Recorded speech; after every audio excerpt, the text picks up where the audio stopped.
Hello friends, पिछले part में हमने देखा था कि गोजो के मरने के बाद काशिमो बैटलफील्ड में एंट्री करता है, जिसकी पावर्स सुकुना को अपने हायन एरा फॉर्म में आने के लिए मजबूर कर देती है, जिसके बाद सुकुना काशिमो को वहीं खत्म कर देता है। इसके तुरंत बाद यूजी और हिगुरुमा एक साथ सुकुना से फाइट करने के लिए शिंजुकू बैटलफील्ड में आ जाते हैं। तो चलिए सोर्सरर्स वर्सेस सुकुना की इस फाइट को कंटिन्यू करते हैं, लेकिन इसके पहले हमें एक और दूसरी तरफ चल रही फाइट के बारे में भी जानना होगा। गोजो और सुकुना की फाइट से ठीक पहले हमने देखा था केंजाकू बचे हुए कलिंग गेम प्लेयर्स को खत्म करने के लिए दूसरी कॉलोनी में चला जाता है, जहां वो अपने प्लान के अनुसार सभी बचे हुए कलिंग गेम प्लेयर्स को खत्म कर रहा होता है, क्योंकि कलिंग गेम को खत्म करने की कंडीशन ये थी कि सभी कलिंग गेम प्लेयर्स को मारना होगा और इसके बाद ही केंजाकू पूरे जापान के लोगों को टेंगन के साथ मर्ज कर पाएगा। इसीलिए वो सभी प्लेयर्स को मारता रहता है और इसी बीच केंजाकू से फाइट करने के लिए तकाबा पहुंच जाता है। तकाबा एक फेलियर कॉमेडियन और एक आम इंसान था जिसे केंजाकू ने ही कलिंग गेम के लिए सोर्सरर में बदल दिया था। गोजो और सुकुना की फाइट से पहले ही एंजल केंजाकू को खत्म करने के लिए सभी सोर्सरर्स के साथ प्लानिंग करती है, क्योंकि गोजो अगर हार जाता है तो केंजाकू सुकुना के साथ सीधे उन पर अटैक करेगा। माकी यूता हकारी और सभी सोर्सरर को रोकते हुए एंजल तकाबा को केंजाकू के साथ फाइट करने को बोलती है, क्योंकि एंजल का मानना था कि जब तक सुकुना खत्म नहीं हो जाता तब तक हमें एक साथ रहना होगा। इसके अलावा एंजल सबको समझाती है कि केंजाकू के लिए तकाबा की टेक्निक हम सबसे बेस्ट है। अब जानते हैं तकाबा की इनेट टेक्निक कॉमेडियन के बारे में। तो तकाबा अपनी टेक्निक से जो कुछ भी उसे फनी लगता है उसे वो रियलिटी में ला सकता है। जैसे अगर कोई इंसान या फिर कोई इमेजिनरी थिंग्स तकाबा को फनी लगती है तो तकाबा की टेक्निक उसे रियलिटी में ला सकती है, भले ही वो चीज या इंसान दुनिया में एग्जिस्ट ही ना करता हो। लेकिन उसकी टेक्निक तब तक ही काम करती है जब तक उसे सच में मजा आ रहा हो, मतलब जब तक वो कॉन्फिडेंट है। और अगर उसने फाइट के टाइम कभी भी अपना कॉन्फिडेंस खोया तो उसकी टेक्निक काम करना बंद कर देगी। और क्योंकि तकाबा पहले एक सोर्सरर नहीं था, इसीलिए उसका अपनी टेक्निक पर कंट्रोल नहीं है। वो बस अनजाने में ही अपनी टेक्निक यूज करता रहता है।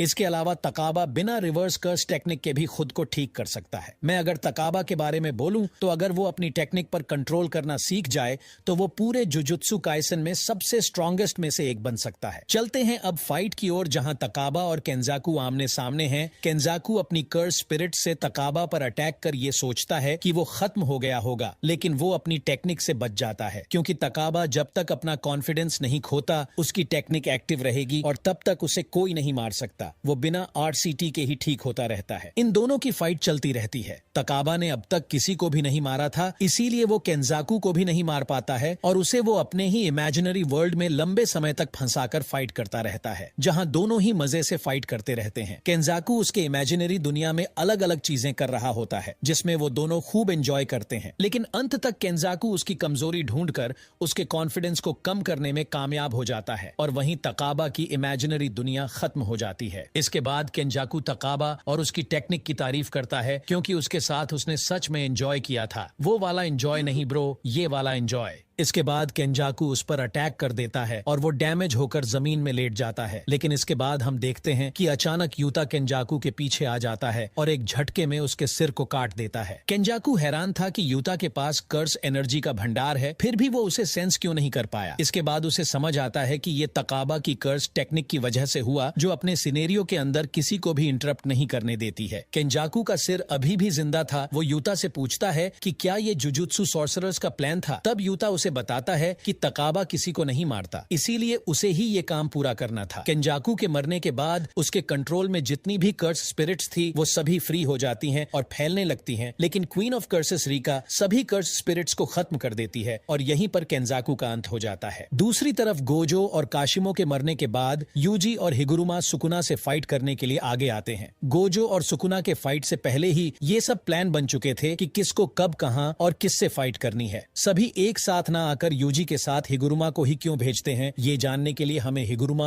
और उसकी पावर्स के बारे में जानना होगा। तो हिरोमी हिगुरुमा पहले एक नॉर्मल डिफेंसिव वकील था, लेकिन वो कितनी भी कोशिश करता, अंत तक जापान लॉ के रॉटन साइड ने जस्टिस सिस्टम से उसका भरोसा तोड़ दिया, जिसके बाद ही उसकी कर्स टेक्निक एक्टिव हुई। हिरोमी एक ऐसा सोर्सरर है जिसने गोजो के बाद सुकुना को इम्प्रेस किया। हिरोमी की कर्स टेक्निक अवेकन होने के केवल 12 दिनों के अंदर वो फर्स्ट ग्रेड सोर्सरर्स के लेवल पर आ गया था और 2 महीने के अंदर उसने अपनी टेक्निक में महारत हासिल कर ली थी। वो इतना पावरफुल था कि कलिंग गेम में उसने सबसे पहले अपने 100 पॉइंट्स पूरे कर लिए थे, जो काशिमो के बाद दूसरे नंबर पर था। हिरोमी डोमेन एम्प्लीफिकेशन टेक्निक के साथ साथ रिवर्स कर्स टेक्निक का यूज करना भी जल्दी सीख जाता है। इसके अलावा हिगुरुमा की सबसे यूनिक पावर है डेडली सेंटेंसिंग डोमेन एक्सपेंशन। हिगुरुमा एक ऐसा जीनियस है जो केवल 2 महीने के अंदर ही डोमेन और अपनी टेक्निक का यूज सुकुना की तरह परफेक्टली कर सकता है। हिगुरुमा एक कर्स टूल गैवल का यूज करता है जो वर्सेटाइल और पावरफुल वेपन है, जिसे हिगुरुमा अपने यूज के लिए किसी भी साइज या किसी और तरह के कर्स टूल में भी बदल सकता है। इसके अलावा वो किसी भी टाइम गैवल को अपने एक हाथ से दूसरे हाथ में स्विच कर सकता है। अब बात करते हैं हिरोमी हिगुरुमा के डेडली सेंटेंसिंग डोमेन के बारे में। तो हिरोमी का डोमेन एक स्मॉल कोर्टरूम बनाता है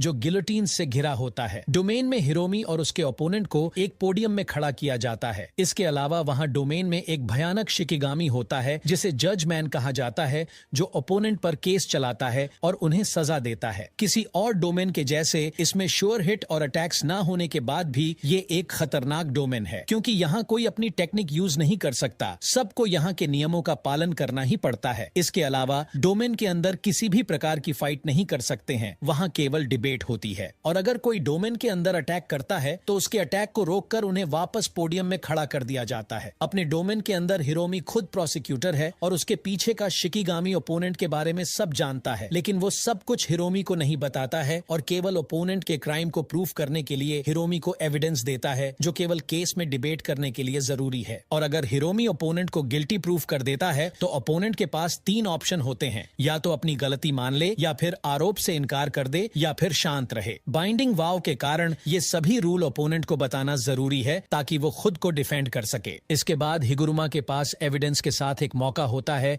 कि वो ओपोनेंट को दोषी प्रूफ कर सके, और अगर ओपोनेंट खुद को डिफेंड नहीं कर पाता और केस हार जाता है, तब जजमैन उसको सजा सुनाता है, जिसमें से या तो उसकी कर्स टेक्निक जब्त कर ली जाती है, या फिर उसे डेथ पेनाल्टी यानी मौत की सजा भी मिल सकती है, या फिर दोनों पनिशमेंट भी मिल सकती है। कर्स टेक्निक जब्त होने की सजा के बाद ओपोनेंट किसी भी कर्स टेक्निक का यूज नहीं कर सकता, जिसके बाद हिगुरुमा उससे आराम से फाइट कर सकता है। लेकिन अगर ओपोनेंट का क्राइम बड़ा प्रूफ हो जाता है और उसे डेथ पेनाल्टी मिलती है, तब हिगुरुमा का गैवल एक एग्जीक्यूशनर सोर्ड में बदल जाता है, जिससे वो किसी को खत्म कर सकता है। सजा को पूरा करने का काम भी हिगुरुमा को करना होता है, और अगर वो चाहे तो उसे ना मारने का ऑप्शन भी चूज कर सकता है। जब्त की सजा में एक बार में केवल एक ही चीज को जब्त किया जा सकता है, इसीलिए अगर ओपोनेंट किसी कर्स टूल का यूज कर रहा है तब पहली बार में केवल उसका कर्स टूल ही जब्त किया जाएगा। जब हिगुरुमा ने स्टार्टिंग के टाइम कलिंग गेम में पार्टिसिपेट किया तब उसे मजा आ रही थी, इसीलिए यूजी ने जब उसे गेम को रोकने के लिए अपने साथ आने को कहा तब वो मना कर देता है, और इसीलिए दोनों की फाइट स्टार्ट हो जाती है। और कुछ देर की फाइट के बाद ही हिगुरुमा यूजी को अपने डोमेन में ले जाता है, जहां हिरोमी शिबुया की घटनाओं के लिए